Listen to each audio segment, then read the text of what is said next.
Okay, at this point, I don't even know what theme this channel has. I'm just doing whatever I want because who even watches this shit?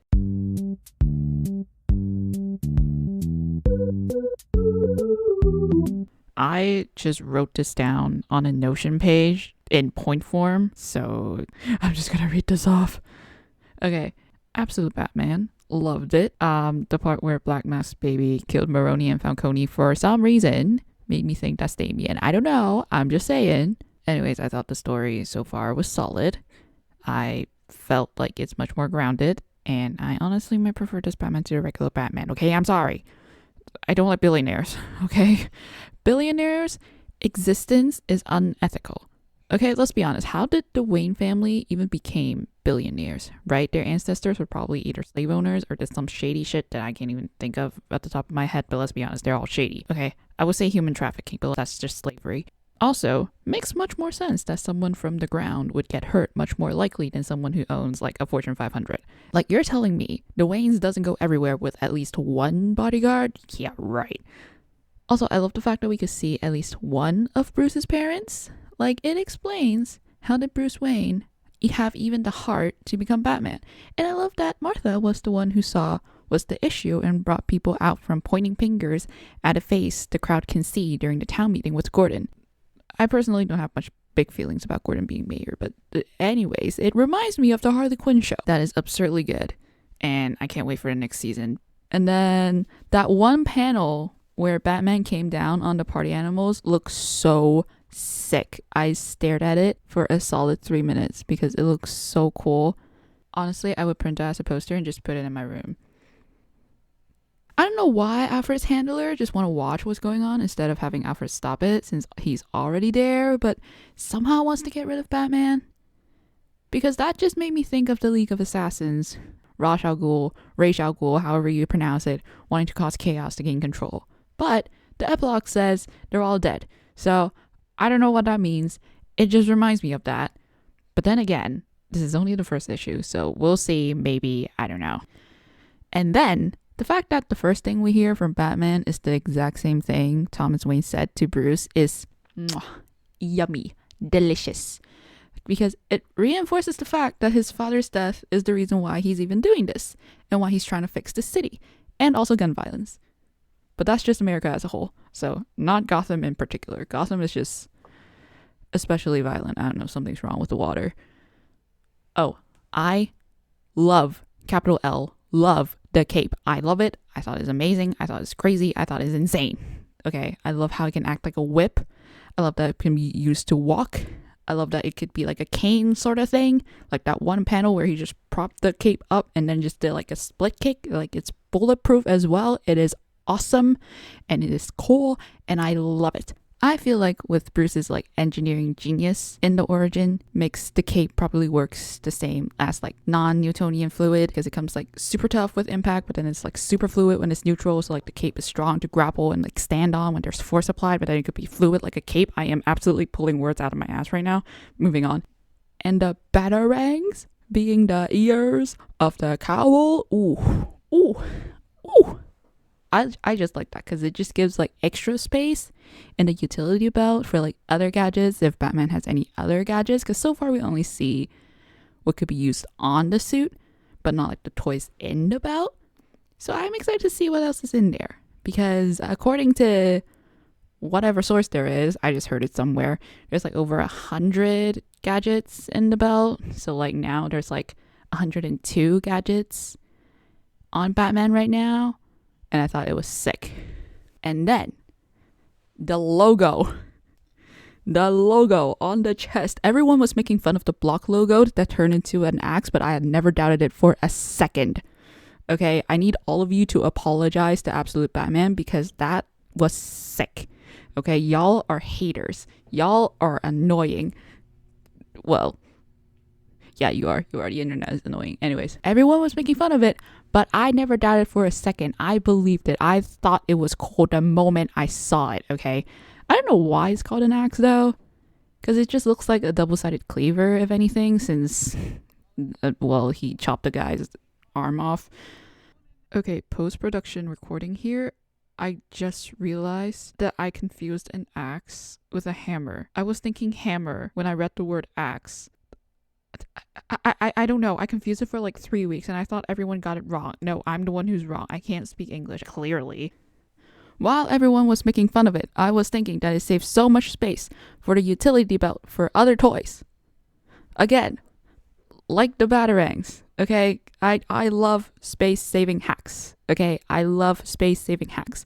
Space-saving hacks from Absolute Batman. Put the weapons on your head and your chest, that way you can save space in your belt for other useful tools, like Lollipop when some kid can't stop crying. But I don't know why the prom outfits for the party animals, because that's like the least comfortable and movable clothing. But you're trying to be a menace. You're trying to be a threat to society, but prom dresses, you're just gonna trip on it. I don't see how it's gonna work. You're gonna, like, how do you hold a weapon while you're wearing like super poofy dresses? And if not super poofy dresses, is like skin tight dresses which you can barely run. So like, I don't get it. I guess other than aesthetics, it's completely useless. Unlike the block logo from the Batman suit that turns into a battle axe. Moving on. Absolute Batman was an absolute menace and I love it.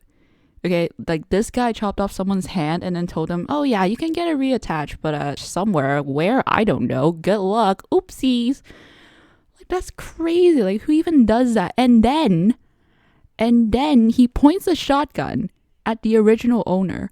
Right? The original owner was like, oh, you wouldn't shoot. And he was like, all right, bet. Shoots him point blank range. And then turns out he completely busted a gun, made it shoot a bunch of little knives in his own branding, steals the motorcycle instead, then jumps off a building with said bike. Like, he's a menace. It's crazy.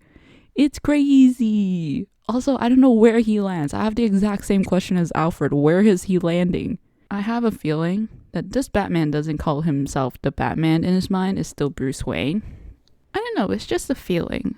I feel like because he still has the connection with his mom and he still has the values that his mom teaches him as a person of society instead of like a vigilante from the original universe, that I don't know, it feels to me, this Batman doesn't call himself the Batman.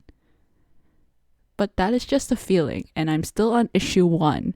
So, they're gonna prove me wrong, probably. And then Absolute Batman reminds me of Spider-Man. I'm just saying. Another point, that the Batcave isn't a cave, but some empty penthouse. That is something I can see happening in today's world. Because honestly, you have like real life examples, like New York's Billionaires Row. There are so many apartment buildings left empty because A, they're expensive as shit, and B, some billionaires just buying it as a statement, like they're all empty. And then seeing Gotham's corrupt nature, and despite many people saying Gotham is probably in New Jersey is quite close to New York, so I'm assuming there's going to be a lot of similarities between New York and Gotham.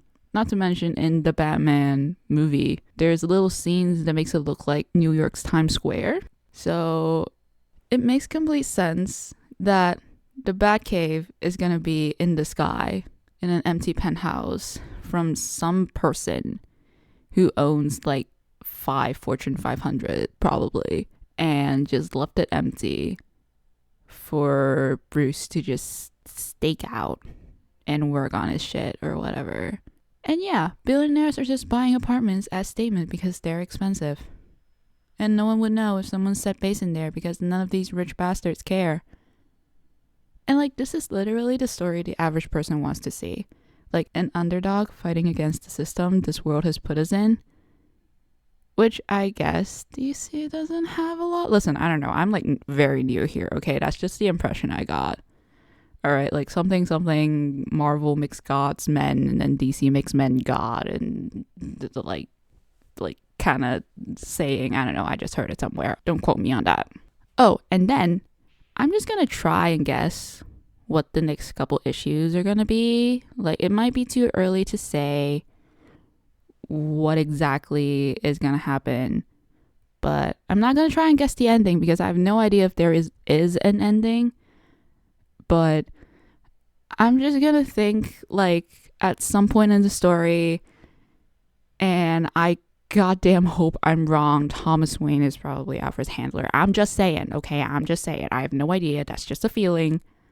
Okay, but that's just my experience and my gut feeling. And for the drama and angst level, okay, I like a character who's on the verge of killing themselves, okay? Then there's also the fact that in issue 1, we didn't actually see Thomas Wayne die.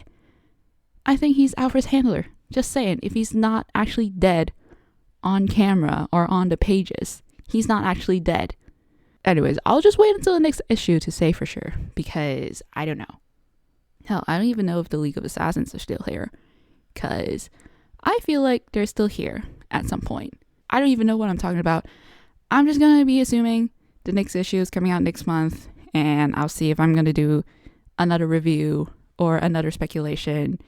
And I am just very, very excited to see where this goes because it looks very promising.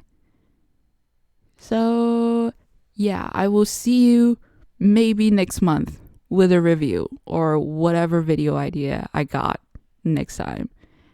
And see you whenever.